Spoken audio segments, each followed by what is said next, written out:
Welcome to this explainer. Okay, today we're doing something really cool. We are diving into how ancient texts actually give us this brilliantly modern psychological framework for, get this, embracing our deepest flaws.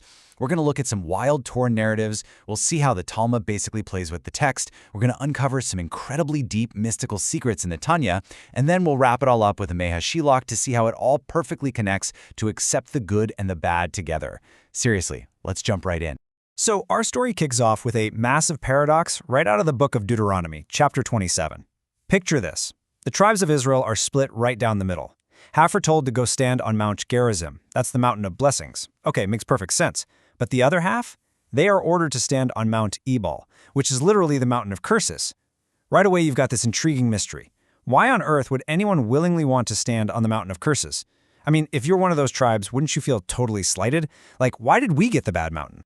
Well, to figure this out, we need to peel back our very first layer of interpretation. And this comes from an 18th century scholar known as the Chida.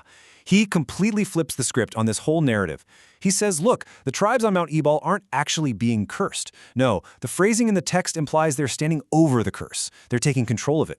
So the Torah narrative here isn't saying you're doomed by your flaws.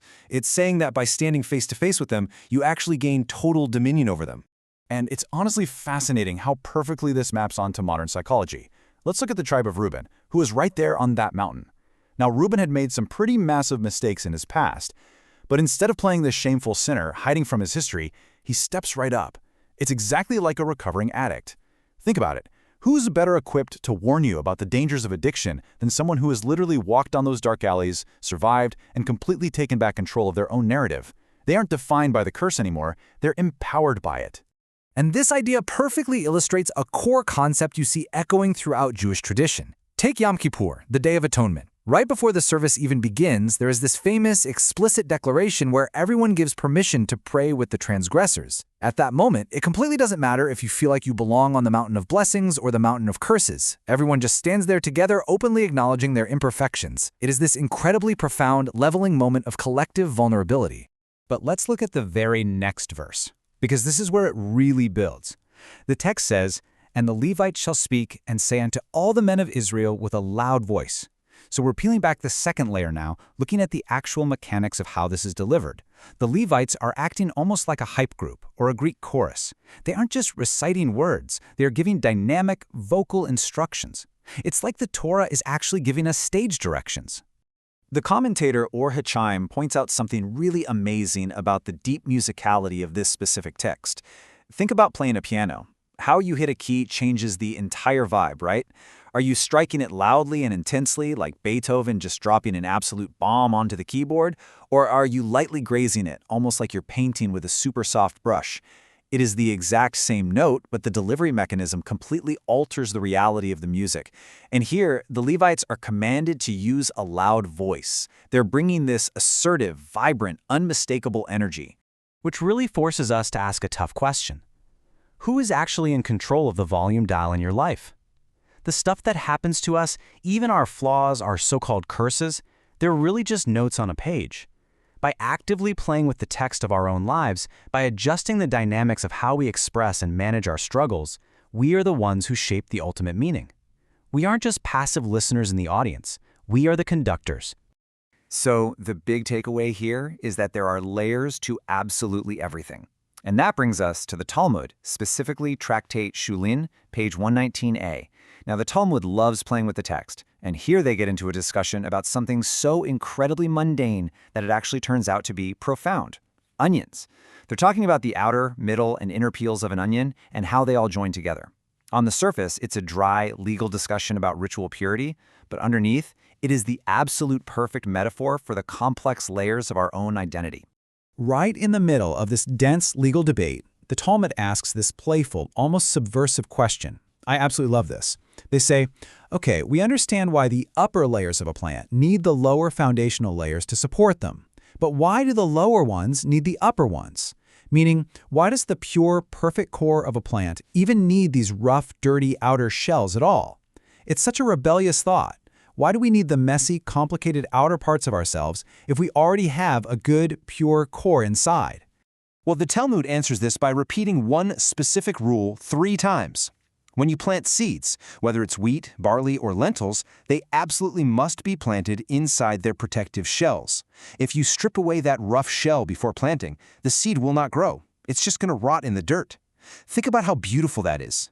Our outer layers, our defensive mechanisms, our flaws, those curses we talked about, they are actually the protective shells that are completely necessary for our internal growth. We literally cannot sprout without them. Okay, let's slow things down just a bit. We are peeling back to our fourth layer now, moving from the Talmud's text play into the mystical writings of the Tanya. And this is where we really start unlocking the secrets of this whole framework. We know now that the rough outer shells protect the inner core. But what exactly is that inner core? What is really hiding beneath that mountain of curses? In Epistle 13 of the Tanya, the author reveals this stunning secret. He explains that safely tucked beneath all of our layers of curses, beneath every single protective shell and defense mechanism we've ever built up, lies a hidden goodness. And this goodness isn't just, nice. It is infinite. It is utterly beyond measure, beyond boundary. Once you finally crack through that tough shell that allowed the seed to survive the harsh soil, what bursts out is this unbounded divine energy that has absolutely zero concealment.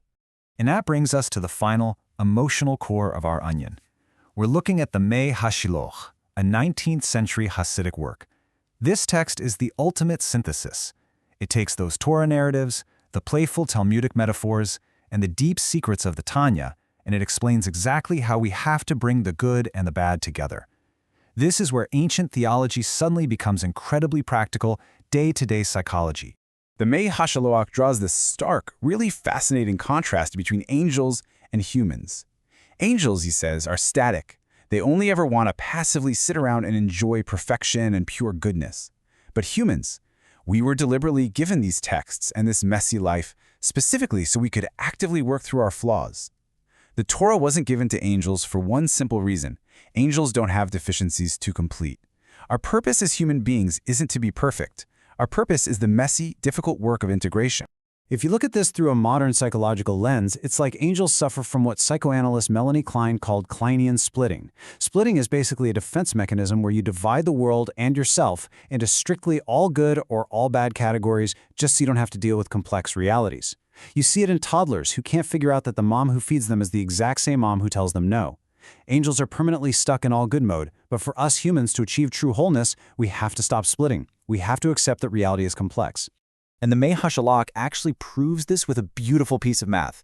Let's go back to Mount Ebal for a second. There are exactly 11 curses spoken out loud on that mountain. Do you know what that number corresponds to? The 11 tribes standing there. The text is literally telling us that every single one of us, every tribe, has an inherent flaw baked into our nature from the moment we are born. Nobody escapes having a shell. Nobody gets out of standing on the mountain of curses.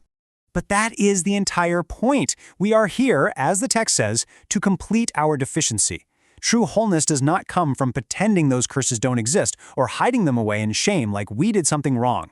True wholeness comes from shouting our curses out loud with a loud voice, just like the Levites. It's about being brave enough to accept the bad right alongside the good. We have to acknowledge the shell so that the infinite goodness inside can finally sprout. Honestly, whenever I think about this, it reminds me of some of the most profound philosophers of our time. I'm talking about the writers of the childhood cartoon Arthur. If you remember that theme song, it literally says, "Because that's the secret, love yourself. So sing. Yes, yes, what a wonderful day today." It is this totally joyful pop culture twist on a really high-minded ancient theology. You have to embrace all your messy, complicated layers, sing about them out loud, and just realize that it is a wonderful day to be a deeply flawed, completely whole human being. So as we wrap up this explainer, I really want to leave you with this to ponder. Every single one of us has our own Mount Ebal. We all have that protective onion shell. So which curse or flaw are you hiding away right now that actually holds your absolute greatest potential for wholeness? Stop hiding from it. Go stand on top of it. Take control of the volume dial and let yourself grow. Thanks so much for joining me on this deep dive.